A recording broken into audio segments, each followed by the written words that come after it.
പ്രിയമുള്ളവരെ, ഇന്ന് ജൂൺ 5 ലോകം പരിസ്ഥിതി സംരക്ഷണത്തിൻ്റെ അനിവാര്യതയെക്കുറിച്ചൊക്കെ ചിന്തിച്ചുകൊണ്ടിരിക്കുന്ന ഒരു സാഹചര്യത്തിലൂടെയാണ് ഇന്നേ ദിവസം നമ്മൾ അതിനായിട്ട് മാറ്റിവെക്കുന്നു.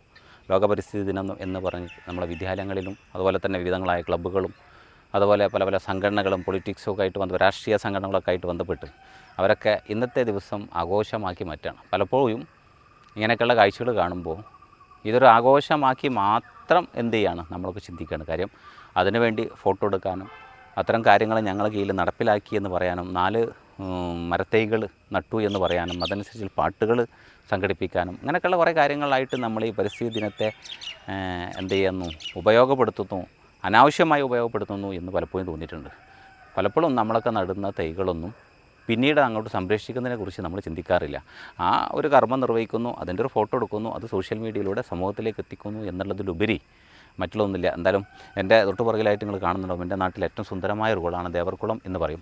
അപ്പോൾ ഈ പരിസ്ഥിതി ദിനത്തിൽ പരിസ്ഥിതിയുടെ ഭംഗി, സൗന്ദര്യം അത് നിലനിർത്തേണ്ട അനിവാര്യത എന്തൊക്കെയാണെന്ന് വ്യക്തമാകാൻ ഒരുപക്ഷെ ഈ ഒരു ബാക്ക്ഗ്രൗണ്ട് ഉപകരിക്കും എന്ന നിലക്ക് തന്നെയാണ് ഇന്ന് ഈ ഒരു കുളത്തിൻ്റെ പരിസരത്ത് തന്നെ വന്ന് നിങ്ങളുമായിട്ട് ഒരു ചില കാര്യങ്ങൾ പരിസ്ഥിതി ദിന സന്ദേശവുമായിട്ട് അല്ലെങ്കിൽ പരിസ്ഥിതിയുമായി ബന്ധപ്പെട്ട എല്ലാവരും ഓരോരോ ആശയങ്ങൾ മുന്നോട്ട് വെക്കുന്ന കൂട്ടത്തിൽ നമ്മുടെ ചാനലിലൂടെയും എൻ്റെ പ്രിയ പ്രേക്ഷകരുടെ മുമ്പിലേക്ക് ചില കാഴ്ചകൾ, എൻ്റെ ഗ്രാമവുമായി ബന്ധപ്പെട്ട ഒരല്പം കാഴ്ചകളാണ് ഇന്ന് കാണിക്കാൻ പോകുന്നത്. പരിസ്ഥിതിയുടെ സൗന്ദര്യം എന്ന നിലക്ക് ഒരു പക്ഷേ ഒരല്പം കൂടി കാലം കഴിയുമ്പോൾ ഈ പറയുന്ന സൗന്ദര്യമൊക്കെ ഇവിടെ നഷ്ടപ്പെടും. ഇവിടങ്ങളിലൊക്കെ പല പല മണിമാളികകൾ പടുത്തുയർത്താനുള്ള സമയം ഏകദേശമായി കഴിഞ്ഞു.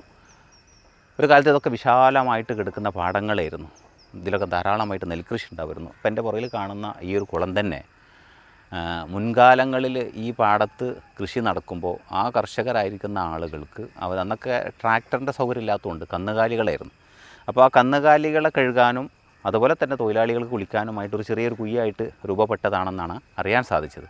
അതിനെ പിന്നീട് ഇവിടുത്തെ മൂപ്പൻ ഫാമിലിയുടെ ഇതായിരുന്നു ഈ നല്ലൊരു ശതമാനം ഭാഗങ്ങളും പാടങ്ങളൊക്കെ. അപ്പോൾ അവരങ്ങനെ ഒരു സൗകര്യം ഒരുക്കിയായിരുന്നു. ആ സൗകര്യം പിന്നീട് അങ്ങനെ ക്രമേണ പഞ്ചായത്തിലേക്ക് എത്തിപ്പെടുന്നു, പഞ്ചായത്തിന് വിട്ടുകൊടുക്കുന്നു. പഞ്ചായത്തിൻ്റെ കയ്യിലായതിന് ശേഷമാണ് ഇതിങ്ങനെ ഘട്ടം ഘട്ടമായിട്ട് ഡെവലപ്പ് ചെയ്ത് ഇപ്പോൾ ഏകദേശം അത്യാവശ്യം കുഴപ്പമില്ലാത്തൊരു സാഹചര്യത്തിലായിട്ടുണ്ട്. മഴ സജീവമായിട്ടില്ല. മഴ സജീവമായി കഴിഞ്ഞാൽ ഇപ്പോൾ ഈ വെള്ളത്തിൻ്റെ കളർ ഒരു ലൈറ്റ് പച്ച കളറാണ്. ഇനി ഇത് തനി നീല കളറായിട്ട് മാറും. ആ മാറുന്ന സമയത്ത് സ്കൂൾ അവധി സമയങ്ങളിലൊക്കെ ധാരാളം ഫാമിലി ഇവിടുന്ന് വിവിധങ്ങളായ ഏരിയയിൽ നിന്നൊക്കെ കടന്നു വരുന്നതിന് സാക്ഷ്യം വഹിച്ചിട്ടുണ്ട്. കുട്ടികൾക്ക് നീന്തൽ പഠിക്കാനും അവർ മനസ്സൊക്കെ നിറഞ്ഞ് കുടുംബസമേതം അവിടെ വന്ന് സന്തോഷിക്കാനും ഫോട്ടോ എടുക്കാനൊക്കെ ആയിട്ട് ഈ ഒരു പരിസരത്തെ ഉപയോഗപ്പെടുത്തുന്നുണ്ട്. അപ്പോൾ എന്തായാലും നമുക്ക് ഈ പച്ച നിറഞ്ഞ വയലോര കാഴ്ചകളും ഗ്രാമീണ സൗന്ദര്യങ്ങളൊക്കെ മനസ്സിന് എപ്പോഴും ഒരു സമാധാനം നൽകുന്നതാണ്. നമ്മൾ ഏതൊക്കെ മാനസികാവസ്ഥയിലാണ്, എത്ര വേറെ മാനസിക സമ്മർദ്ദം നേരിടുന്ന സമയത്താണെങ്കിലും ഈ വയലോരങ്ങളിലൊക്കെ വന്ന് ഈ ഒരു പച്ചപ്പും ഈ ഒരു കാഴ്ചകളൊക്കെ ഇങ്ങനെ ആസ്വദിച്ച് പോയി കഴിഞ്ഞാൽ നമ്മുടെ മനസ്സിനൊക്കെ ഒരല്പം സമാധാനം കിട്ടും എന്നുള്ളതാണ്. അപ്പോൾ അതുപോലെ തന്നെ മറ്റൊരു പ്രത്യേകത എന്താ വെച്ചാൽ, ഇപ്പോൾ ഇനി നമുക്ക് തൊട്ട് ബാക്കിൽ കാണാനുള്ളത് കുട്ടികളായിട്ട് ഇങ്ങോട്ട് കടന്നു വരുമ്പോൾ ഞാൻ മക്കളുമായിട്ട് ഇങ്ങോട്ട് കടന്നു വന്ന സമയത്തുണ്ടായ ഒരു സാഹചര്യം വെച്ചാൽ അവർക്ക് ഈ കുളത്തിൽ ചാടാനുള്ള മാത്രം സാഹചര്യം ആയിട്ടില്ല. വെള്ളം വേണ്ടത്ര പോലെ ഫ്രഷ് അല്ല എന്നൊക്കെ പറഞ്ഞ് തൽക്കാലം മാറ്റിയപ്പോൾ അവരടുത്തൊരു ഡിമാൻഡ് എന്താ വെച്ചാൽ ഞങ്ങൾ പാടത്ത് കുറച്ച് മീൻ പിടിക്കട്ടെ എന്നുള്ളത്. അപ്പോൾ കുഞ്ഞുമക്കളൊക്കെ അങ്ങനെയാണ്. അപ്പോൾ പ്രകൃതി എങ്ങനെ നിഷ്കളങ്കമാണോ അതുപോലൊക്കെ തന്നെയാണ് മക്കളും. അവർ ഈ പാടവും വരമ്പും ഇങ്ങനെയുള്ള കാര്യങ്ങളൊക്കെ അവർക്ക് കാണിച്ചു കൊടുത്തല്ല അവരെ ഒന്ന് ഫ്രീ ആക്കി വിട്ടുകൊടുക്കാൻ തീരുമാനിച്ചു കഴിഞ്ഞാൽ അവരേറ്റവും കൂടുതൽ താല്പര്യപ്പെടുന്ന കാര്യങ്ങളാണ് കുളത്തിലും വെള്ളത്തിലും അതുപോലെ മീൻപിടുത്തം. അവർക്കായിട്ടുള്ള കുഞ്ഞു സ്വപ്നങ്ങളാണ്. അപ്പോൾ ആ ഒരു സമയത്ത് അവർ ചിന്തയിലേക്ക് കടന്നു വരുന്നത് മാത്രമാണ് ആ മീൻപിടുത്തം എന്നുള്ളത്. അതിനെ എന്തുമാത്രം പരിപാലിക്കുക എന്നുള്ളതിനെ പറ്റിയൊന്നും അവർ ചിന്തിക്കാറില്ല. കാരണം നല്ലൊരു ശതമാനം അങ്ങനെയൊക്കെ പിടിച്ച് കഴിഞ്ഞാൽ ഒന്നും ജീവിച്ചിരിക്കില്ല എന്നുള്ളതാണ്. എന്തായാലും നമ്മളൊക്കെ നമ്മുടെ കുഞ്ഞുകാലങ്ങളിലൊക്കെ അങ്ങനെ ചെയ്തതായിരുന്നു. അപ്പോൾ എന്തായാലും ഈ പരിസ്ഥിതി ദിനമായിട്ട് ബന്ധപ്പെട്ട് നമ്മൾ ചുമ്മാ ഒരു ഫോട്ടോ പോസ്റ്റിന് മാത്രമായിട്ട് പരിസ്ഥിതി ദിനത്തെ നോക്കിക്കാണരുത്. മറിച്ച് നമ്മൾ നടുന്ന ഓരോ തൈകളെയും നമുക്കതിനെ പരിപാലിക്കാൻ സാധിക്കേണ്ടതുണ്ട്.